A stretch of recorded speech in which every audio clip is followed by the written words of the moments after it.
Recording in progress. Okay, so I am going to,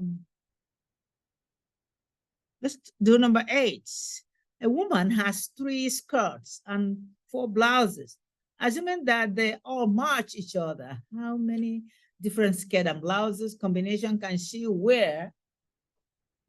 Okay, so this is another permutation question. 3 different skirts and 4 different blouses. So that's another way you can just say 3 to the power 1 times 4 to the power 1. Therefore, there are 12 combinations. But what if you're told to list the sample space? If you're told to list the sample space, you better draw yourself a tree diagram. You could be told to list the sample space or draw a tree diagram and list the sample space. Okay, so I can now draw a tree diagram and put a sample space, put the sample space there. Okay, so I may pull out this now out of my way so I can get the eraser. All right, so to draw the sample space, I can draw myself a tree diagram.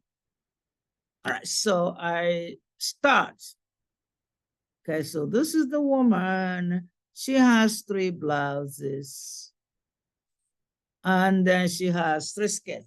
And I want to say that, skirts, 3 skirts. So I want to say skirt number 1, skirt number 2, skirt number 3. And then she can pair skirt number 1 with blouse number 1, blouse number 2, blouse number 3, and blouse number 4. Or she can wear skirt number 2 with blouse number 1, blouse number 2, blouse number 3, blouse number 4. Or she can wear skirt number 3 with blouse number 1, blouse number 2, blouse number 3, blouse number 4. When you finish, you count the branches, you got 12. And then if you're told to list the sample space, one good thing why tree diagram is good is you can see them. So it is skirt number 1 paired with blouse number 1 for this. Skirt number 1, blouse paired with blouse number 2. Skirt number 1, blouse number 3. Skirt number 1, blouse number 4. Okay, so that's for the first branch. Skirt number 2, blouse number 1. Skirt number 2, blouse number 2, skirt number 3, and so on. When you finish, you have 12 of them, and you can list it from your tree diagram. Is that clear? It's really simple. Okay. So I'm trying to say, suppose you get the question and it says list the sample space. You can list it. It's not a big deal. All right. I like to do number 9 because number 9 is trying to ask you the same question using a different method.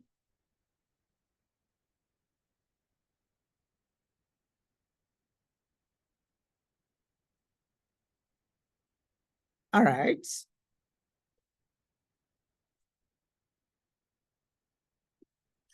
Okay.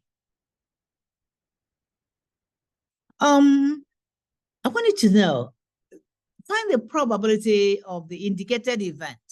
You're given that probability of E is 40%, probability of F is 40%.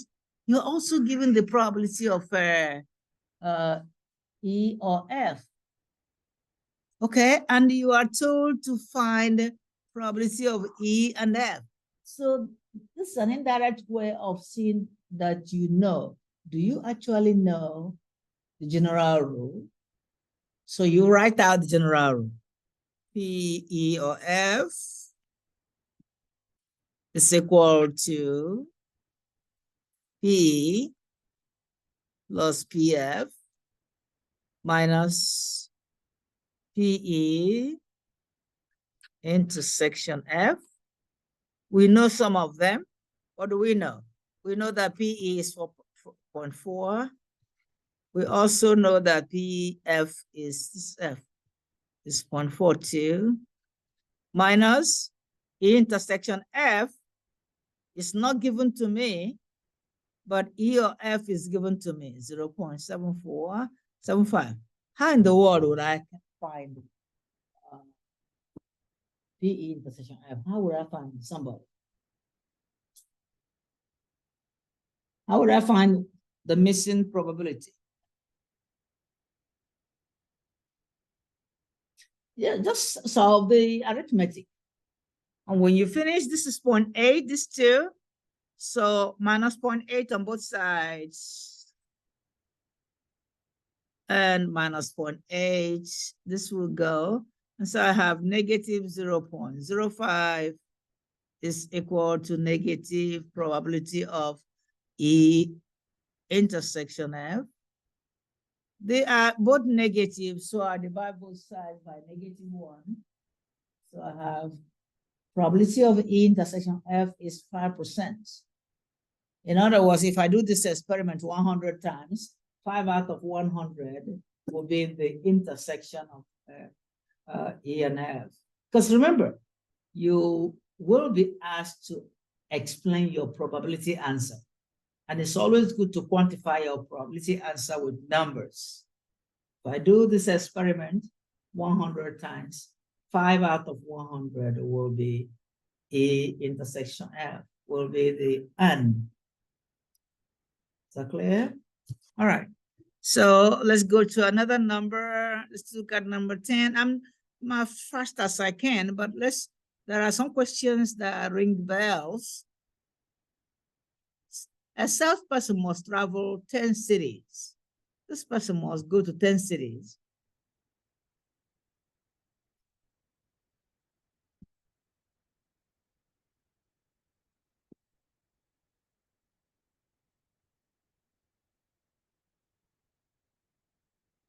Okay, 10 cities to promote a marketing campaign. How many different trips are possible if any route between them is possible? Any route is possible. So if he decides to take it from A, he has to go through A. The important thing is that he has to do 10 factorial number of that's 10 factorial number of ways. And everybody can evaluate that. So you find the 10 factorial number of ways. If you're told to write your answer in scientific notation, you better remember how to write scientific notation. Look at number 11. Number 11 is a conditional probability. Somebody wants to know if you actually know how to say it. Do you know how to say it? Remember that the first one is the probability you're looking for. The second one underneath has happened first. So that is the probability of F given that E has already happened. The probability of F given that E has happened. So probability of F given that E has happened. It's a simple question, but people still miss it. Give the same test to another class. It just have to be somebody paying attention to understand simple questions. It's only simple if you studied it. If it's not simple, if you don't study it. Okay, well, determine whether the distribution is discrete. I'm not going to do this one because we have done it several different ways. What are you looking for here? Number 12. What are you looking for here? See if all the numbers add up to 1. Okay, what if they add up to 1 and there is one negative? What do you do? It's not discrete probability. Okay. What if they add up to 1 and one probability is 1.2? It is still not. Okay. So just know that it's not only adding up to 1. If a probability is greater than 1, it is not. If probability is negative, it's not a probability distribution. Okay. I'm just making sure that you basic. I already said that you better not ask me where to find factorial because I will not tell you on the test day because that's part of the test. You better know how to do it. Usually in Unit 3, I give practice tests early. So you start early to practice. Okay. So I know you can do let's do number 14. According to a certain city, to certain cities' Department of Education, 44.3% of 3-year-olds are enrolled in daycare. 44.1% are enrolled in daycare. What is the probability that a randomly selected 3-year-old is enrolled in daycare? That's no question here. They just ask you to do the same. You just say that it's 44.1. And the question could be, what is the probability that you see a 3-year-old and it's not, that 3-year-old is not enrolled in daycare? What kind of question is that? Complement rule. So how will we answer that question?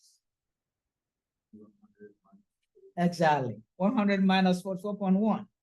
So somebody can just see if you understand complement rule and then ask you. It's not a difficult question, but you have to know what you're doing.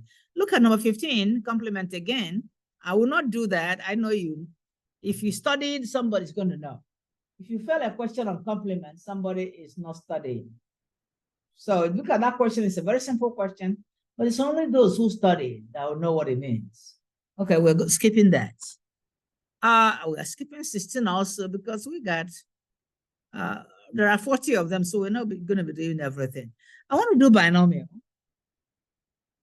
I want us to make sure we understand there are actually 4 different kinds. Give me permission to change this question number 17, make it actually 4 different kinds of questions. One is equal sign. Equal sign in binomial is called exactly probability. So this is an exactly probability in binomial. Exactly probability is the same as equal sign. Is the same as equal sign. You can do it by doing binomial probability density function, BPDF. Binomial single probability. Binomial PDF, single probability. And remember the argument says sample size, because in binomial you must know sample size, success, and random variable. Okay, so that is exactly. What if I change the random variable to x is less than or equal to 2? Then it's no longer PDF, it becomes binomial CDF. So you accumulate it to the left. Let's make sure we know what this means. So suppose I have 0, 1, 2, 3, 4, 5, 6, 7, 8, 9, 10, 11, 12, 13, 14, 15. There are 15 of them. 15. And I'm told to find the probability of the random variable x is less than or equal to 2. So it means that I'm told to accumulate from 2 down to 0. So I'm going to be using binomial CDF. Hope you know that.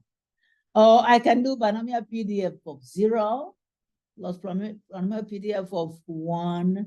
That's a waste of time though. Binomial PDF of 2. Don't want to do that.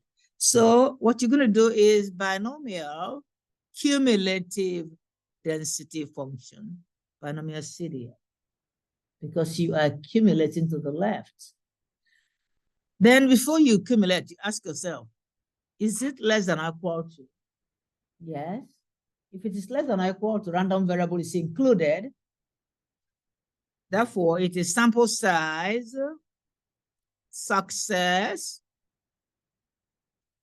You include random variable too. If the question says only less than, what do you do?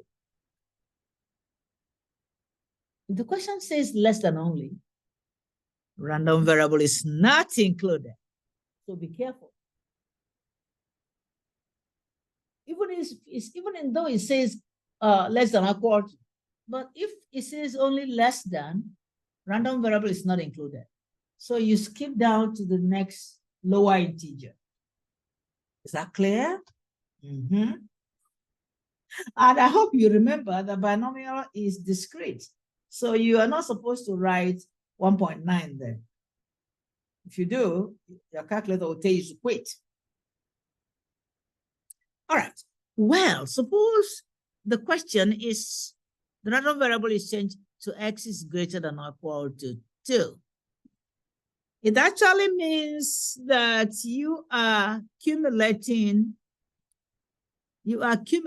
from 2 to 15, right?